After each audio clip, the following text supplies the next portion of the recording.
Assalamualaikum students. Today I will explain you habitats of the world. There are many places on earth with either very high or low temperatures or no water or very few plants. However, such places are still able to support a variety of living things. ज़मीन पर बहुत से ऐसे मकामात हैं जहाँ पे या तो बहुत ज़्यादा या कम दर्जे हरारत है, या पानी नहीं है, और या तो बहुत कम पौधे हैं।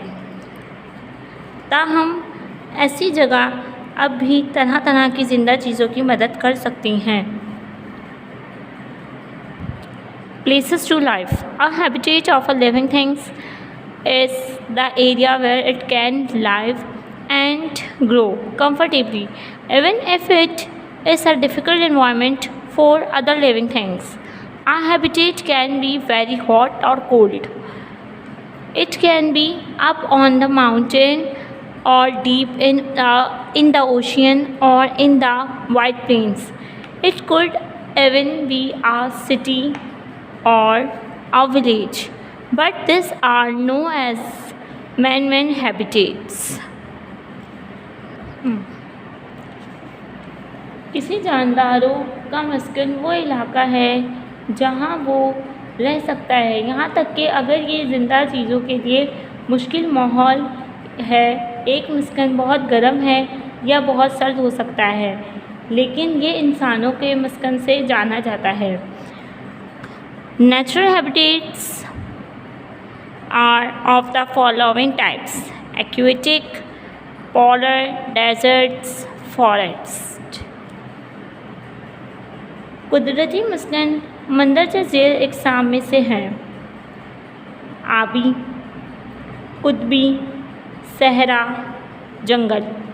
All habitats are different from each other, and as a result, so are the plants and animals which live and grow in them. The environment of a habitat depends on the following factors. तमाम रहायशगाहें एक दूसरे से मुख्तलिफ हैं और इसके नतीजे में पौधों और जानवरों की भी हैं। एक रिहाइश का माहौल मंदरजा ज़ेल अवामिल पर मुनहसर है। Number 1, the amount of sunlight. 2, water. Number 3, the quality of air and soil. Number 4, temperature, यानी सूरज की रोशनी की मिक़दार, पानी, हवा और मिट्टी का मयार. टेम्परेचर यानी दर्जे हरारत. All these factors together form the ecosystem of a habitat. An ecosystem is made up by the interaction between the living and non-living parts of an environment. ये सब अवामिल एक साथ रिहाइशगाह के माहौलियाती निज़ाम हैं. एक माहौलियाती निज़ाम माहौल के रहने वाले और गैर जिंदा हिस्सों के दरमियान तामुल के ज़रिए बनाया गया है. Aquatic, आबी. The only habitats not located on land and divided into marine, sea and freshwater river groups. It includes animals which may live on both land and water or even near north-side water. Fishes are the most well-known example of animals which live in this habitat. Other examples include crocodile, alligator, octopus, etc. आबी वो वाहिद रिहाइशगाह जो ज़मीन पर वाक़या नहीं है और समंदर के मीठे पानी यानी नदी के ग्रुपों में तकसीम है. इसमें वो जानवर शामिल हैं जो ज़मीन और पानी दोनों पानी पर भी रह सकते हैं. मछलियाँ जानवरों की सबसे मशहूर मिसाल हैं जो इससे रिहाइशगाह में रहते हैं. दूसरी मिसालों में मगरमच्छ, मछली, ऑक्टोपस वगैरह शामिल हैं। Look at the picture. Amazing fact: the aquatic habitat is home to the largest blue whale and smallest plankton animals in the world. Deserts. These are the very dry areas of land which do not get much rain. They have very hot days and cold nights. They may have rocks or mountains. The contain very few or not trees, but other plants exist, most well known of which are cacti. See the pictures: cacti, fox, camel, snake. ये ज़मीन के बहुत खुश्क इलाके हैं जहाँ ज़्यादा बारिश नहीं होती। इनके पास बहुत गर्म दिन और सर्द रातें होती हैं। इनमें पत्थर या पहाड़ पड़ सकते हैं। इनमें बहुत कम या कोई दरख्त नहीं होते, लेकिन दूसरे पौधों का वजूद आता है, जिसमें सबसे ज़्यादा मशहूर हैं कैक्टी। और जो आप लोग को पिक्चर्स दिख रही हैं, pollard. These are the areas on the extreme top and bottom of the earth. The poles. They are very cold and also dry, though covered with snow and ice. They contain no trees but many small plants, e.g. lichens and mosses, and even flowering bushes and grasses are present. Animals include polar bears, penguins, seals, etc. See the picture: polar bear and penguin. ये ज़मीन के इंतहाई ऊपर और नीचे वाले हिस्से हैं। वो बहुत सर्द और खुश्क भी हैं, अगरचे वो बर्फ़ और बर्फ़ से ढके हुए हैं। इनमें दरख्त नहीं बल्कि बहुत सारे छोटे पौधे हैं, लाइकेंस और चूहे हैं, और यहाँ तक कि फूल, झाड़ी और घास मौजूद जानवरों में कुतबी रीछ, पेंगुइन, महरू वगैरह शामिल हैं। Forest. These are very fertile habitats and are heavily populated with both plants and animals. Maximum species of both can be found in forest. ये बहुत ही ज़रख़ीज़ रिहाइश गाहें हैं और पौधों और जानवरों दोनों की बहुत ज़्यादा आबादी है। दोनों की ज़्यादा से ज़्यादा पर जानवरों को जाना जाता है।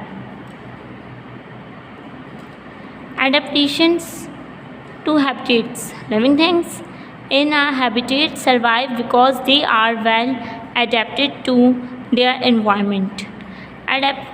Adaptation can take different forms.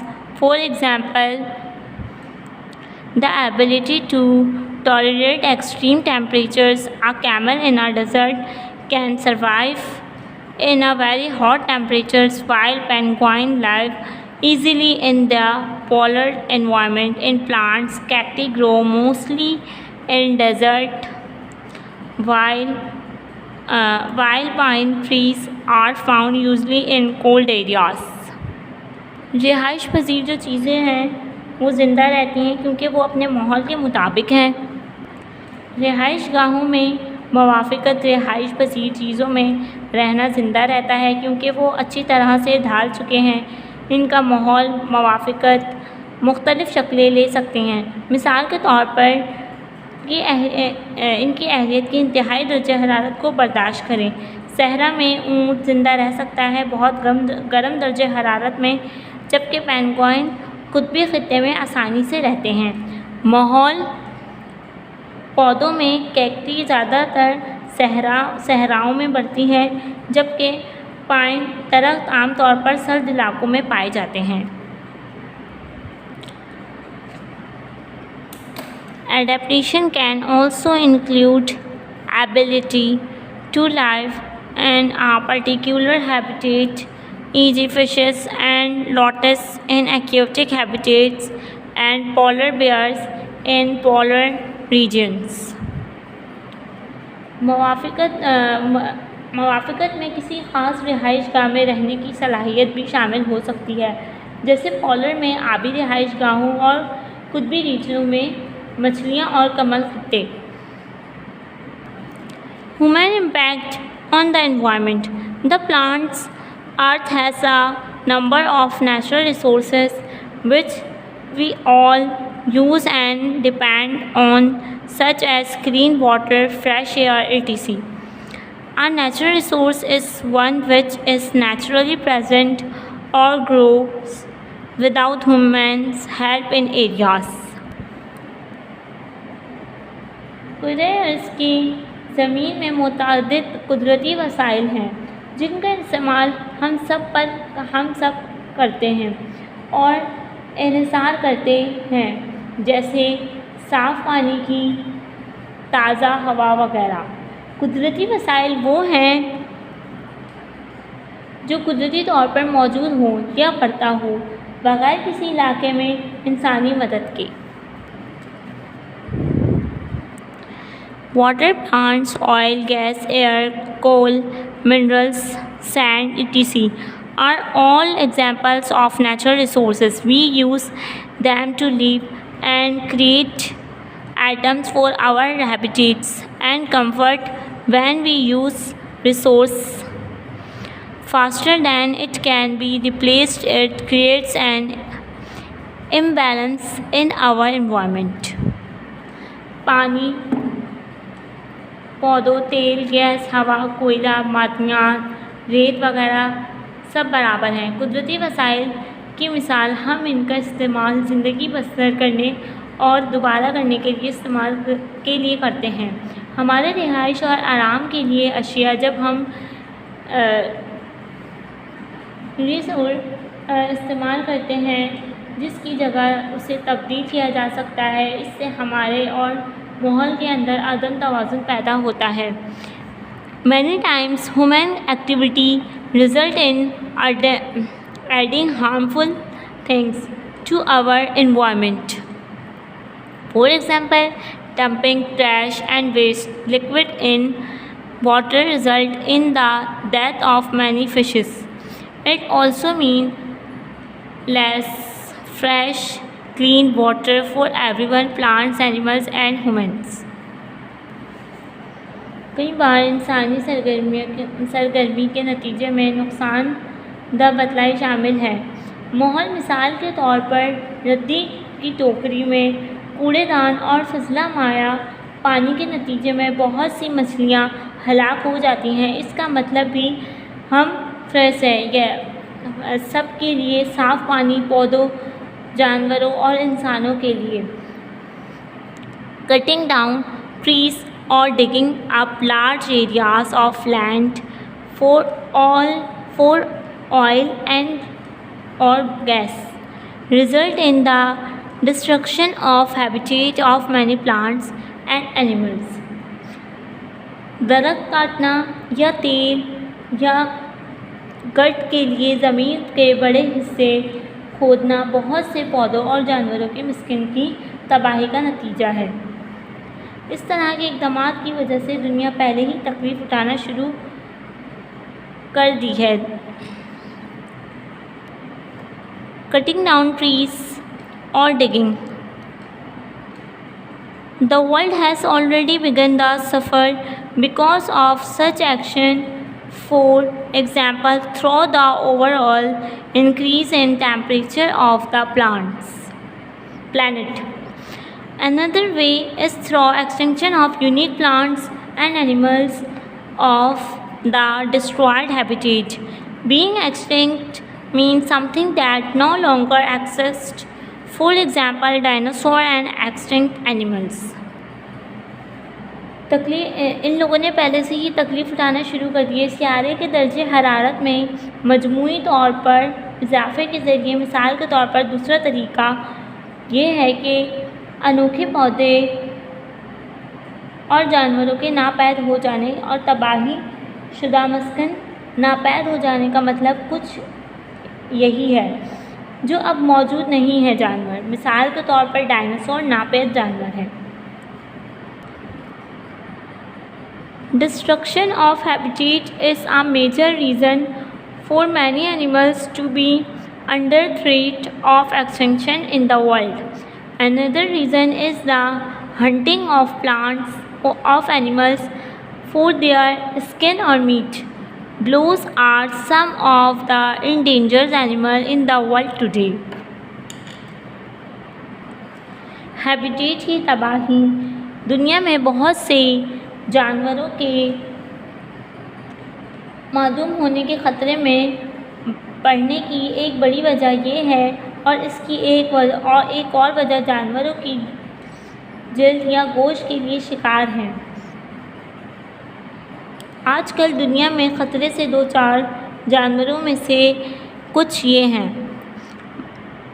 Mountain gorilla, चीता, porpoise, Asian elephant. Okay students, यहाँ पे हमारा चैप्टर ख़त्म हो चुका है एंड देन हम आ जाते हैं अपने हैंड आउट। वीक 6 का हमारे पास है ये हैंड आउट, जिसमें आपको हाफ चैप्टर दिया है, यूनिट नंबर 3 है। आपने यूनिट नंबर 3 ये सब चीज़ें आप लोगों ने ब्लू पेंसिल से बनानी है। नेक्स्ट पेज पे आप लोगों ने वोकैबुलरी वर्ड्स की हेडिंग भी ब्लू पेंसिल से डालनी है। स्टूडेंट्स, आप लोग डेटा जो है वो काइंडली इंटरलीव पेज पे बनाइए, और इसके जो वर्ड्स हैं वो आप लोगों ने ब्लू पेंसिल से लिखने हैं, वो कैब्स आप लोगों ने पेंसिल से लिखने हैं, एंड देन नेक्स्ट पेज पे आप लोगों ने क्वेश्चन आंसर स्टार्ट करने हैं। वीक 7 में आप लोगों को इसका हाफ काम दिया गया है, इसके क्वेश्चन दिए गए हैं। अब इसका आपने क्वेश्चन लिखकर नेक्स्ट पेज पे आप लोगों ने अनजम्बल वर्ड्स की हेडिंग डालनी है, और इसके जो वर्ड्स हैं आप लोगों ने ये ब्लू पेंसिल से लिखने हैं, और अंडरलाइन जो वर्ड्स हैं वो आप लोगों ने पेंसिल से लिखने हैं। नीट एंड क्लीन काम कीजिएगा, 1 फिंगर गैप दीजिएगा और अपना काम खुद करिएगा। Okay student, thank you so much. अगर आपको कुछ समझ में ना आए तो आप लोग प्लीज़ बताइएगा। Okay, thanks.